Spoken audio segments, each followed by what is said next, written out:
بسم اللہ الرحمن الرحیم وصلی اللہ علی محمد و آلہ الطاہرین۔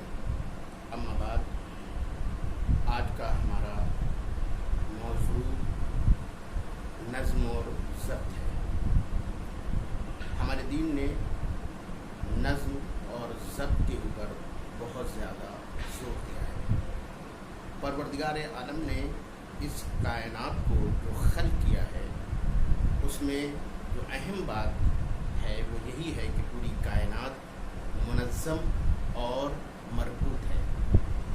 خلقت میں پروردگار نے نظم اور ضبط کا خیال رکھا ہے اور ہر ایک چیز کو اس کا اپنا مقام عطا کیا ہے اور اس کے لیے ایک ذمہ داری معین کی ہے۔ لہذا کائنات کی ہر شے اپنے مقام اور اپنے ذمہ داری کے مطابق کام کر رہی ہے۔ اللہ ہم انسانوں کے بارے میں بھی یہی بات پسند کرتا ہے کہ ہم اپنی پوری زندگی کو نظم اور ضبط کے مطابق انجام دیں اور ہم اپنے ہر کاموں میں ٹائم ٹیبل کا خیال رکھیں۔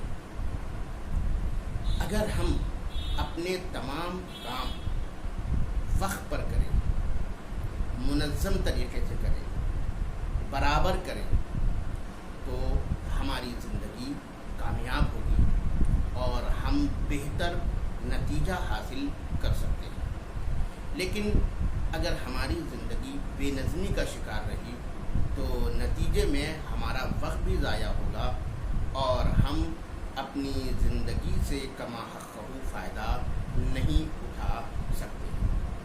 اسی لیے ایک طالب علم اور ایک اسٹوڈنٹس کی ذمہ داری ہے کہ وہ طالب علمی کے زمانے سے ہی اپنی زندگی کو وقت کے مطابق انجام دینے کی کوشش کرے۔ وہ اپنا ہر کام ٹائم ٹیبل کے مطابق انجام دے، اپنی زندگی میں نظم اور ضبط کا خیال رکھے، تو وہ دیکھیں گے کہ وہ اپنے چھوٹے چھوٹے وقت سے بھی بھرپور فائدہ اٹھا سکیں گے۔ لہذا جن لوگوں نے دنیا میں بڑے کام انجام دیے ہیں، اگر آپ ان کی زندگی میں کا مطالعہ کریں گے تو پتہ چلے گا کہ وہ اپنی زندگی میں نظم اور ضبط کا بہت زیادہ کیا رکھتے تھے، خیال رکھتے تھے، اور اسی وجہ سے وہ جس فیلڈ میں بھی گئے اس میں انہوں نے کامیابی حاصل کی ہے۔ ہمارا دین تو وہ ہے کہ جس نے انسان کے لیے حتیٰ کہ عبادات میں بھی وقت اسی لیے معین کیا گیا تاکہ ہم کیا کریں، ہمیں سلیقہ سکھایا جا رہا ہے۔ کیوں نماز پنجگانہ کے لیے ایک وقت معین کیا گیا، کیوں روزے کے لیے ایک وقت معین کیا گیا، کیوں حج کے لیے ایک وقت معین کیا گیا؟ یہ ہمیں ٹریننگ دی جا رہی ہے، یہ ہماری تربیت کی جا رہی ہے کہ ہمارا ہر کام جو ہے وہ ایک منصوبے کے مطابق ہونا چاہیے، ایک پروگرام کے مطابق ہونا چاہیے اور ایک فریم کے اندر اس کام کو انجام پانا چاہیے، اور اس کا کام جو ہے وہ وقت کے مطابق کیا کیا جائے، انجام دیا جائے۔ تو اسی لیے ہم نے کہا کہ ہمارا دین ابتدا سے ہمیں اس چیز کی تربیت دیتا ہے کہ ہم اپنی زندگی میں نظم اور ضبط کا خیال رکھیں۔ اب نظم اور ضبط جو ہے وہ زندگی کے دو شعبوں میں ہم فرض کر سکتے ہیں، کیونکہ دیکھیے کہ انسان کی اپنی نجی زندگی ہے، انفرادی زندگی ہے، اور ایک انسان کی سماجی زندگی ہے۔ انسان کو اپنی نجی زندگی میں بھی نظم و ضبط کا خیال رکھنا چاہیے اور اپنی سماجی زندگی میں بھی نظم اور ضبط کا خیال رکھنا چاہیے۔ نجی زندگی میں جو نظم اور ضبط کا تصور ہے وہ اس طریقے سے ہم فرض کر سکتے ہیں کہ مثلا فرض کریں کہ ہماری جو روزمرہ کی زندگی ہے اس میں ہم صفائی ستھرائی کا خیال رکھیں، ہمارا جو رہن اور سہن ہے وہ ایک منظم طریقے کے مطابق کیا ہو، انجام پائے، یا مثلا ہمارا جو لباس ہے، ہماری جو بذخط ہونی چاہیے، وہ ہم کیسے دکھتے ہیں، کیسے رہتے ہیں، ہماری حالت کیسی ہونی چاہیے، یہ سب جو ہے ایک پروگرام کے مطابق انجام پانے چاہیے۔